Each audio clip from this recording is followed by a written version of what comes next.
Depression ہمارے culture کے اندر میں نے یہ نوٹ کیا ہے کہ لوگ جب آتے ہیں نا کہتے ہیں جی مجھے ڈپریشن ہو گیا ہے، یا ایسے ہی ہم کیجولی اتنا ڈپریشن کا لفظ یوز کرتے ہیں، کوئی بھی سیڈ آدمی دیکھا جی آپ کو ڈپریشن ہو گیا ہے۔ بیسیکلی ڈپریشن کو جاننا بڑا امپورٹنٹ ہے کہ سم ٹائم ہم ایسے کسی کو کہہ دیتے ہیں نا کہ لائک آپ کو ڈپریشن ہو گیا، وہ بیچارہ سٹریس میں چلا جاتا ہے۔ تو اس لفظ کا کسی کے لیے استعمال کرنا، اس کے حوالے سے آپ کو بڑا محتاط ہونا چاہیے کہ آپ ایسے کسی کو اگر کہہ رہے ہیں تو وہ بیچارہ سٹریس میں نہ چلا جائے۔ تو میں آج آپ کو نا ایک لیمن لینگویج میں ڈپریشن کو بتاتا ہوں، بیسیکلی ڈپریشن ہے کیا۔ دیکھیں جیسے نام سے ظاہر ہے کہ ڈپریشن، ڈپریس، کہ لائک آپ بالکل ڈپریس ہیں، یعنی کہ ہیپی نہیں ہیں، ہیپینس کا نہ ہونا وہ ڈپریشن میں آتا ہے۔ اب وہ کس لیول کی ہیپینس نہیں ہو تو آپ ڈپریشن میں ہوتے ہیں۔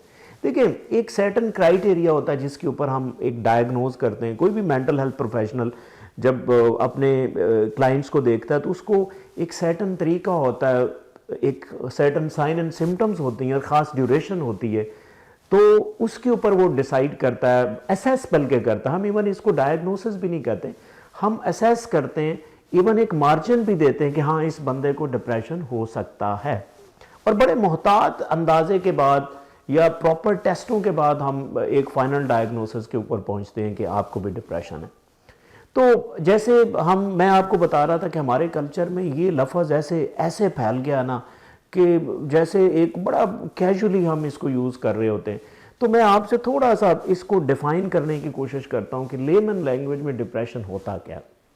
دیکھیں میں کچھ آپ کو سائن اینڈ سمٹمز بتاتا ہوں۔ اگر وہ سائن اینڈ سمٹم کسی میں ایٹ لیسٹ 2 ہفتوں تک رہتی ہیں، کنٹینیوسلی فار 2 ویکس رہتی ہیں، تو دیر میں بھی چانسز کہ اس کو ڈپریشن ہو۔ اب اس میں کون سے سائن اینڈ سمٹمز ہیں؟ فار ایگزامپل بالکل ہوپ لیسنس ہو، ایک بندہ بالکل نا امیدی کی طرف جا رہا ہو، لیک آف انٹرسٹ ہو، یعنی کہ وہ کام جو بڑے وہ شوق سے کر رہا ہوتا ہے لیکن تب وہ کرنا چھوڑ دیتا ہے۔ اس کے علاوہ سلیپ ایشوز آتے ہیں، لائک سلیپ اس کی ڈسٹرب ہو جاتی ہے، اس کو انسومنیا ہو سکتا ہے یا ہائپرسومنیا ہو سکتا ہے، یعنی کہ یا زیادہ سلیپ آتی ہے یا بالکل کم آتی یا ایون ڈسٹرب ہو جاتی۔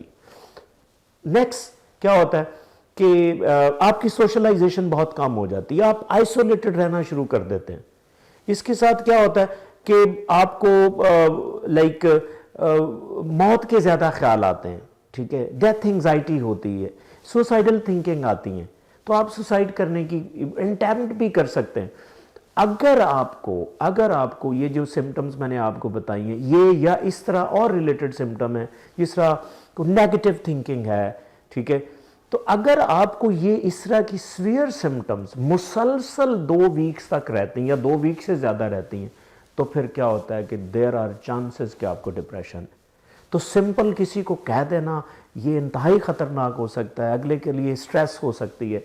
تو یہ ہاں سٹریس کے سائن اینڈ سمٹم بھی بہت امپورٹنٹ ہے۔ تو اس کے لیے اگر آپ کو ایسا لگتا ہے کہ آپ کے اندر یہ سائن اینڈ سمٹمز ہیں اور جو مسلسل ایٹ لیسٹ 2 ویکس سے چلے آ رہے ہیں، تو آپ کسی بھی مینٹل ہیلتھ پروفیشن سے جا کے آپ اپوائنٹمنٹ لیں، اس کو پراپر اپنی ہسٹری بتائیں۔ تو آن دا سائن اینڈ سمٹمز آپ کی ایون فزیکل کنڈیشنز کو بھی دیکھتے ہوئے، کچھ کلینکل سائن اینڈ سمٹمز بھی ہوتے ہیں، اس کے دیکھتے ہوئے کوئی بھی مینٹل ہیلتھ پروفیشنل اس کو ڈائیگنوز کرتا ہے، اور اس کے لیے وہ بہت ساری چیزوں کو کیٹر کر رہا ہوتا ہے۔ فار ایگزامپل وہ آپ سے ایک پراپر ہسٹری لیتا ہے کہ آپ کتنے دن سے، یعنی کہ جس طرح میں نے آپ کو بتایا ایٹ لیسٹ یو نیڈ 2 ویکس کہ آپ کو یہ سائن اینڈ سمٹمز رہیں، اور کس لیول تک سمٹم کی سیویرٹی کتنی ہے۔ پھر فردر کچھ کویسچنئرز ہوتے ہیں، سائیکلوجیکل اسیسمنٹ ٹولز ہوتے ہیں، ایون بلڈ ٹیسٹ کے اندر بھی آپ جا سکتے ہیں کہ کچھ نیورو ٹرانسمیٹرز ایسے ہوتے ہیں جو ڈپریشن کے ساتھ لنک ہوتے ہیں، جیسے سیروٹونین ہے، تو سیروٹونین کو بلڈ میں آپ دیکھ سکتے ہیں، اگر اس کی ایک سرٹن لیول سے کمی جا رہی ہے تو دیر آر چانسز کہ آپ کو ڈپریشن ہو سکتا ہے۔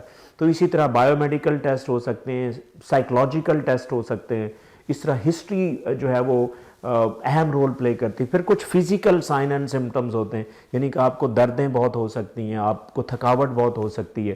تو آن آل دیز تھنگز کہ ایک مینٹل ہیلتھ پروفیشنل جا کے پھر اسیس کرتا ہے کہ آپ کو ڈپریشن ہے۔ تو اس کی جو ایک میں نے سمپل وے میں ڈپریشن کو ڈائیگنوز کرنے کا آپ کو طریقہ بتایا، لیکن اس میں سب سے امپورٹنٹ جو رول ہوگا وہ مینٹل ہیلتھ پروفیشنل کا، وہ پراپرلی آپ کو اسیس کر کے بتا سکتا ہے۔ ہاں اگر آپ یہ سائن اینڈ سمٹم جو میں نے آپ کو بتائیں، اگر آپ دو ہفتوں سے ایٹ لیسٹ اگر آپ یہ فیل کر رہے ہیں تو دیر آر چانسز، اور اس صورت میں آپ کسی بھی مینٹل ہیلتھ پروفیشنل سے مل سکتے ہیں۔ ہاں اس کے اوپر میں انشاءاللہ ایک اور ویڈیو بھی بنانے جا رہا ہوں، ایک سیریز آف ویڈیوز بنانے جا رہا ہوں۔ نیکسٹ ویڈیو میں آپ کو بتاؤں گا کہ ڈپریشن جو ہے وہ کس طرح ہو سکتا ہے، اس کی کازز کیا ہوتی ہیں۔ تو انشاءاللہ میں ایک نیکسٹ ویڈیو، ایک کمپلیٹ ویڈیو، ایک ڈیٹیل ویڈیو بنا رہا ہوں جس میں اس کی کازز کیا ہو سکتی ہیں، تو اس کے اوپر میں ویڈیو بناؤں گا۔ Thank you so much.